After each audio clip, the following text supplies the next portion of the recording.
burial mounds, which were built a few hundred years after construction work at Stonehenge had ended. This is just one of several barrow cemeteries located in the area. It seems to have been important to be buried within sight of the city.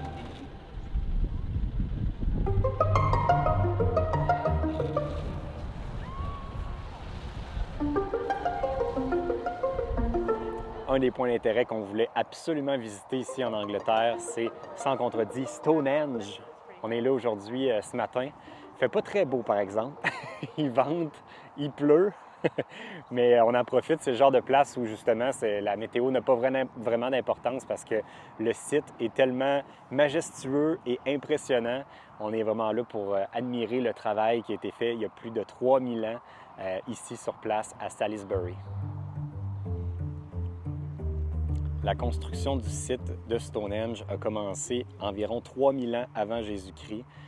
Puis de la façon qu'on peut le voir comme aujourd'hui, en fait, c'était pas mal plus élaboré que ça, en fait, parce qu'il y avait un cercle complet qui entourait. Là, maintenant, il y a probablement qu'avec l'usure, il y a des roches qui sont tombées, mais ça a été fait en 2500 avant Jésus-Christ, les plus gros rochers qui sont là. Et c'est des roches qu'on retrouve beaucoup ici. Ils appellent ça du sarsen. C'est une genre de pierre de grès qu'on retrouve beaucoup dans la région ici.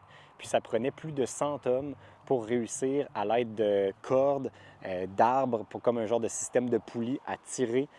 Ils venaient comme creuser en angle un trou, puis après ça, une paroi bien droite. Donc en tirant sur la roche, ils venaient la placer droite, puis après ça, ils remettaient de la terre, puis là, ça permettait d'avoir une belle pierre bien droite. Quand même des moyens sophistiqués à l'époque. On peut voir que le peuple qui était ici était quand même très, très évolué pour l'époque. Il y avait justement de la corde, il y avait du bétail, il y avait des villages ici. Il y a même des traces où on a pu voir qu'il y avait des grands festins, donc il y avait de la nourriture à volonté ici. Fait que c'était vraiment un peuple qui était très, très avancé pour l'époque.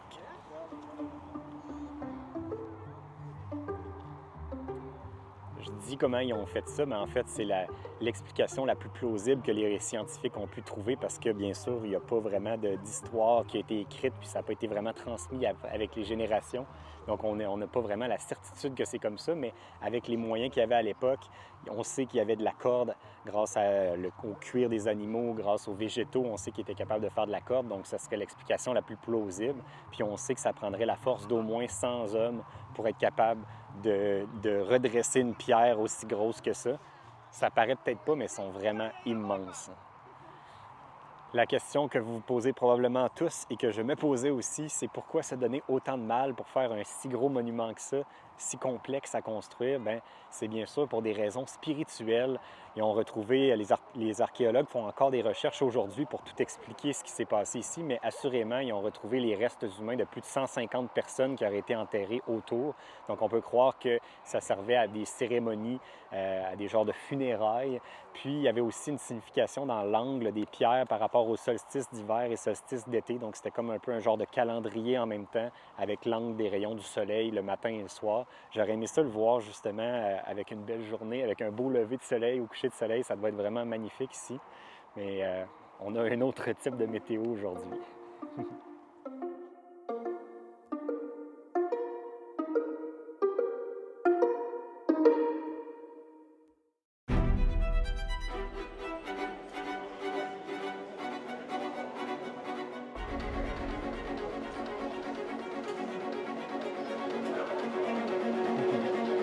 Il y a du monde ici.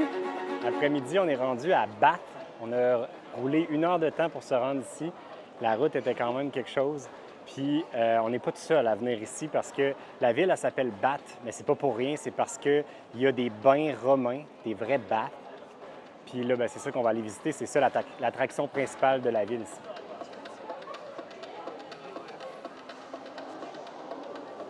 Et là, on n'a pas eu à attendre bien longtemps, mais on a été chanceux cette fois-ci.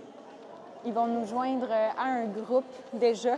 Sinon, ça nous menait à une visite 1 heure plus tard. Donc, ça va nous permettre de voir les lieux plus rapidement. Some have thought she resembles Britannia, the symbol of Great Britain. And there might be good reason for that. Bath's manager, Amanda Hart. It would be easy to think that the terrace you're standing on and the museum building opposite you and the columns holding up the terrace are Roman. À l'époque des Romains, prendre son bain dans de l'eau chaude, c'était pas chose facile. Bien, ici, c'était faisable à Bath, qui est une des seules places où on retrouve des sources d'eau thermale dans tout le Royaume-Uni. En fait, c'est l'endroit où on retrouve l'eau la plus chaude. Il y a quelques autres sources d'eau thermale, mais ils ne sont même pas considérés comme des hot springs ici. Puis pourquoi il y a ça ici? Bien, en fait, c'est les collines de Mendip qui sont tout près d'ici, où la pluie s'accumule et ruisselle dans le calcaire et se rend vraiment très proche de la terre et se fait réchauffer. Puis après, avec la pression, elle va remonter, puis elle va s'écouler ici. Puis entre autres, à Bath, bien, les Romains avaient aménagé ce bain-là. Ils s'en servaient non seulement pour en profiter pour la chaleur, mais aussi à des fins thérapeutiques. Ils pensaient aussi que ça pouvait guérir des maladies ou des problèmes de santé. Mais bref, je pense que ça fait juste du bien de la bonne eau chaude. Puis c'est vraiment magnifique comment ça a été aménagé et restauré. C'est super beau.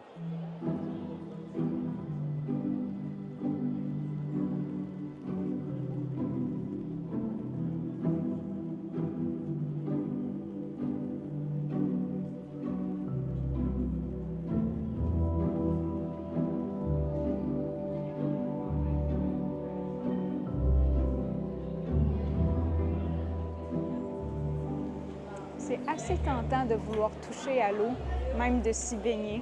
Je crois qu'on a appris que c'est impossible, c'est pas sécuritaire de toucher à l'eau, donc personne n'y touche. J'aurais aimé voir l'ambiance qu'il y avait à l'époque. Les Romains.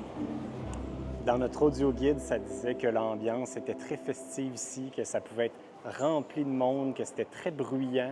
On entendait plein de bruits de gens qui font des splashs. Il y avait des vendeurs qui vendaient de la nourriture. C'était très festif comme endroit. Je pense que c'était un lieu de relaxation et de plaisir pour les Romains à l'époque. Ici, on est vraiment à l'endroit où c'est le plus beau parce que non seulement on a le bain, les belles poutres, les statues, puis en arrière-plan, bien, on a la cathédrale ici. C'est vraiment super, super beau. Mais la seule chose que je déplore un peu, c'est que dans le musée à l'intérieur, dans le centre d'interprétation, il y a un paquet d'artefacts qui nous montrent un peu comment ils vivaient à l'époque romaine, puis qui nous montrent aussi à quel point c'était différent par rapport à aujourd'hui. Il y avait plein d'autres bâtiments, des temples, il y avait plein de choses autour qui aujourd'hui ne sont plus présentes sur place. Puis, il y a plein de choses qui ont été rajoutées par après, comme par exemple les poutres ici autour.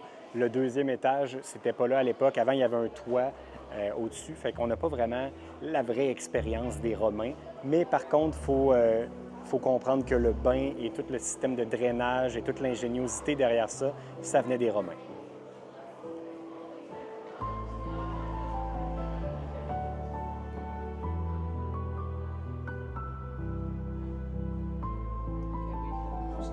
That's for me. Here's the Earl Grey for yourself, ma'am. Thank you. Some extra hot water, some milk, and the bun will follow you second. Thank you. On est vraiment dans une institution ici à Bath, chez Bath Bun, pour goûter à la spécialité locale qui est le Bath Bun, un genre de pain hamburger brioché avec, on dirait, des petits raisins secs, du sucre. Ça vient avec de la crème, une genre de petite confiture de fraises. Puis on va prendre ça, bien sûr, avec le thé parce que là, bien sûr, c'est l'heure du thé. En Angleterre, c'est ce qu'on mange à cette heure-ci. Là. On est un petit peu avant l'heure du souper pour nous au Québec. Mais ici, le souper va être pas mal plus tard. Donc, on prend ça en attendant. C'est très bon. Ah, ben, ça ressemble comme à une brioche, mais qu'on assemble nous-mêmes à peu près. C'est délicieux. C'est comme un genre de petit fromage à la crème, la petite crème ici. Un vrai délice, tu vas aimer ça, Val. C'était vraiment bon. Lovely, comme il dirait ici. Mais le thé, par exemple, je suis vraiment pas fan, mais ça, c'est pas de leur faute. C'est moi. C'était une journée parfaite, une journée que j'adore. On se retrouve à être sur les traces des anciens, des premiers qui ont été là avant nous, qui ont écrit l'histoire, puis qu'aujourd'hui, on la découvre. Puis tant de choses, tant de gens sur cette terre, moi, ça me fait capoter. C'est fou, hein, tout ce qui s'est passé avant nous. Moi, je trouve ça fascinant, puis ça fait partie de nos voyages, justement, de découvrir qui était là avant et comment ils vivaient. C'était vraiment une belle journée de découverte et d'aventure. C'était bien le fun. Ça s'est bien conclu avec le Le petit bat-bonne.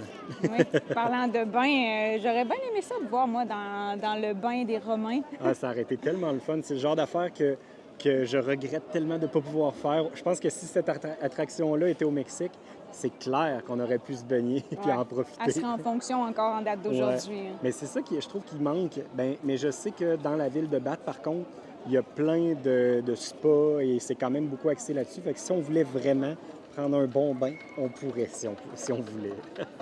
Mais non, Non. on continue notre route. Ouais, nous autres, on va continuer notre route. Fait que merci à tous d'avoir été à l'écoute et on se dit à la prochaine. Bye.